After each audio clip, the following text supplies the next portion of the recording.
Bonjour, mon nom c'est Régis Bianco, je suis le directeur de la pharmacie à l'hôpital pour enfants de l'Est de l'Ontario à Ottawa. Et je vais vous parler aujourd'hui de ce webinaire, c'est sur un aperçu sur l'hésitation par rapport à l'utilisation de la vaccination contre le COVID-19.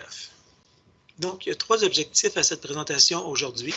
Un des objectifs, c'est de vous renseigner comme professionnel de la santé sur le sujet. Donc, le deuxième objectif, c'est de vous faire immuniser, donc vous donner suffisamment d'informations pour que vous puissiez prendre la décision vous-même de vous faire immuniser.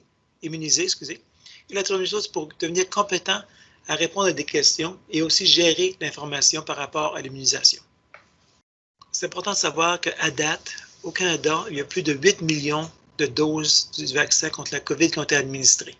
Donc, c'est important de comprendre que c'est le seul outil que l'on a présentement avec les outils de santé publique, de limitation de santé publique, pour freiner cette pandémie.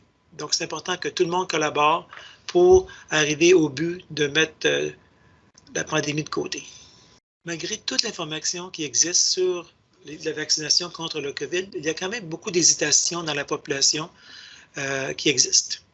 C'est sûr que l'information a évolué avec le temps. Donc, en juillet 2020, il y avait une étude de Angus Reid qui avait démontré qu'il y avait environ 46% de la population qui voulait se faire vacciner. Ça a descendu à environ 39%. En janvier 2021, on était rendu à 60%. Pour atteindre l'immunité collective, c'est important d'avoir suffisamment de monde qui sont immunisés.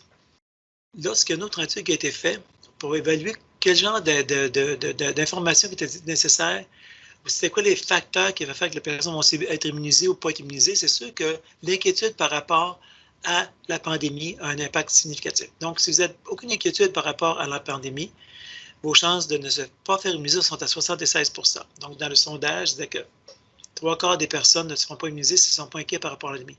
Ils sont très inquiets. Là, le pourcentage de personnes qui vont se faire immuniser est très important. Ici, on en vient à l'immunité collective. Pour avoir l'immunité collective, ça nous prend 80% de la population qui est immunisée. Donc, les calculs qu'il faut faire par rapport à ça, si on a un vaccin qui est efficace à 80%, puis qu'il y a 80% du monde qui est immunisé, ça nous manque, on a encore un manque à gagner ou un manque de personnes à vacciner de 8,9 millions. Si on a un vaccin qui est 95% effectif, on peut maintenant, puis on vise une immunité collective de 110%, donc il va quand même manquer 3,7 millions. Donc, dans ces groupes-là, c'est important de stimuler la vaccination pour pour aller au-delà du 70 à 80% pour avoir l'immunité collective. Sinon, on n'arrivera pas à nos fins qui sont de contrôler la pandémie. L'hésitation par rapport à la vaccination n'est pas seulement présente dans la population en général, mais aussi présent dans les travailleurs de la santé. On reporte qu'il y a plus qu'à peu près de 61 à 58% des travailleurs de la santé qui vont dire qu'ils ne vont pas se faire immuniser présentement. Ça a un impact majeur sur l'immunité collective. Et si, comme professionnel de santé, vous ne vous faites pas immuniser, donc vous ne voulez pas promouvoir l'immunisation chez vos patients. L'Organisation mondiale de la santé est arrivée avec certaines composantes qui vont gérer l'hésitation par rapport à la vaccination. On parle de la complaisance, de la confiance, de la commodité. La confiance, c'est la confiance que la pandémie existe réellement. C'est avoir confiance que le vaccin va vraiment fonctionner.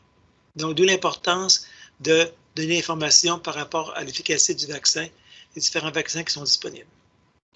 Un autre élément qui a un impact sur la décision de se faire vacciner, c'est la complaisance.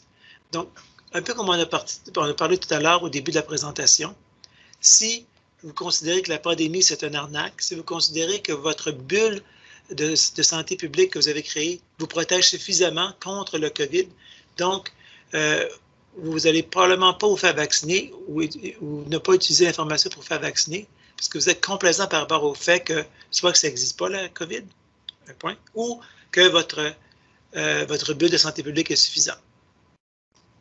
Un autre facteur, c'est la commodité. Donc, on sait qu'avec les vaccins contre la COVID, il y a certains effets secondaires. Ces effets secondaires peuvent apporter des congés de maladie. Donc, si vous n'avez pas accès au vaccin facilement, si vous n'avez pas accès à des congés de maladie facilement, ça peut nuire votre efficacité ou votre probabilité à aller chercher votre vaccin de façon rapide. 2 autres facteurs, le calcul et la responsabilité collective qui vont peut-être changer votre votre chance de vous faire vacciner, votre désir de vous faire vacciner. Le calcul, c'est vraiment regarder à quelle information que vous vous attardez pour prendre votre décision. On parle ici des sites Internet, de l'information qui est passée dans les nouvelles, n'importe quelle information. Donc, si vous êtes hésitant par rapport à la vaccination, vous allez probablement regarder des sites qui n'ont pas été validés. Si vous êtes vraiment pro-vaccination, vous allez vraiment regarder les sites qui sont pro-validation. Donc, comme vous allez calculer votre risque et évaluer votre risque devient important à ce moment-là.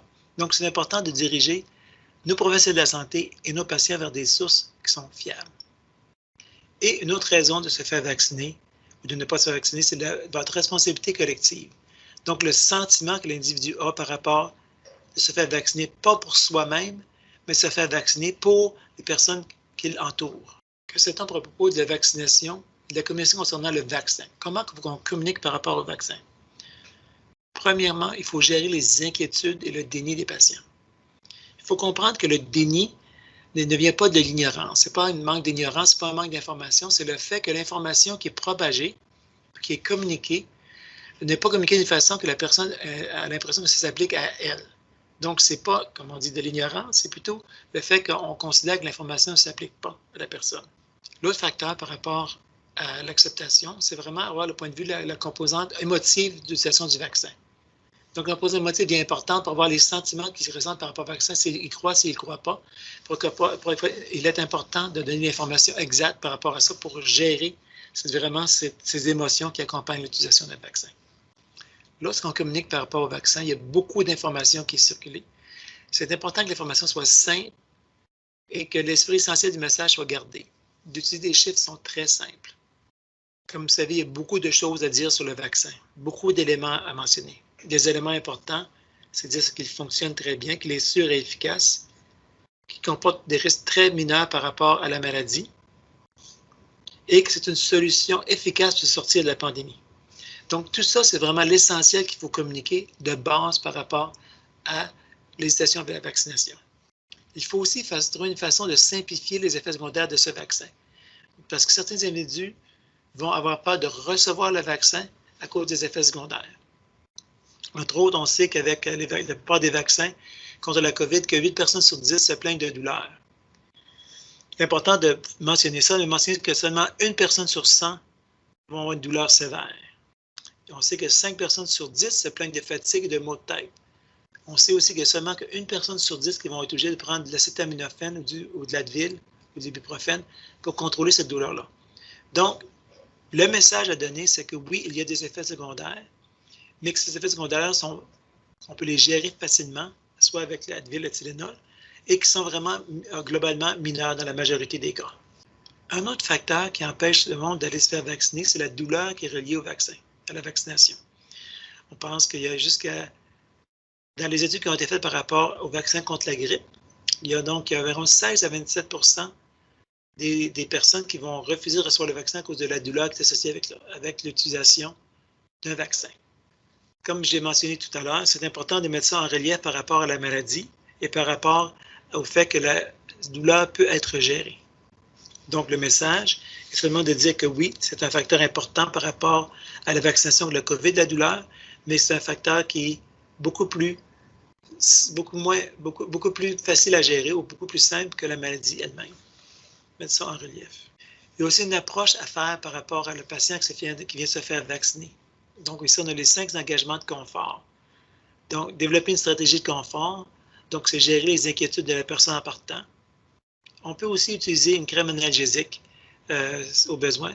Ça prend un petit peu de temps à faire effet, mais c'est quand même possible.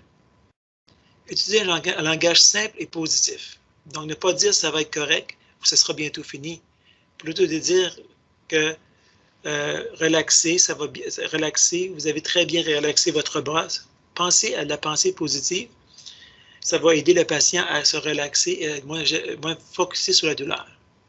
Et lorsque la vaccination a été faite, vous pouvez dire qu'il a très bien fait. Donc, ce message va renforcer le fait que c'est une bonne chose de recevoir le vaccin. C'est sûr qu'il faut utiliser une position qui est confortable pour le patient, redressée, confortable, à l'aise pour le patient, et aussi à distraire. Si vous pensez que votre patient est vraiment inquiet par rapport à la douleur, par rapport à l'injection, par rapport aux aiguilles, la distraction, c'est un outil très efficace. Donc, on peut dire de faire fixer un mur d'écouter de la musique, d'avoir une pensée positive. Donc, tous ces éléments-là vont aider à augmenter le niveau de confort par rapport à la vaccination. Donc, le cadre de communication du vaccin contre la COVID, on parle d'entamer proactivement la conversation avec une déclaration présomptive. On parle de proposer et de partager vos connaissances des faits de votre expérience entourant votre propre vaccination. Adapter les recommandations à leur inquiétude médicale spécifique. Aborder les préoccupations spécifiques. Et discuter d'un plan spécifique portant sur et quand on va se faire vacciner. Je vous remercie de m'avoir écouté.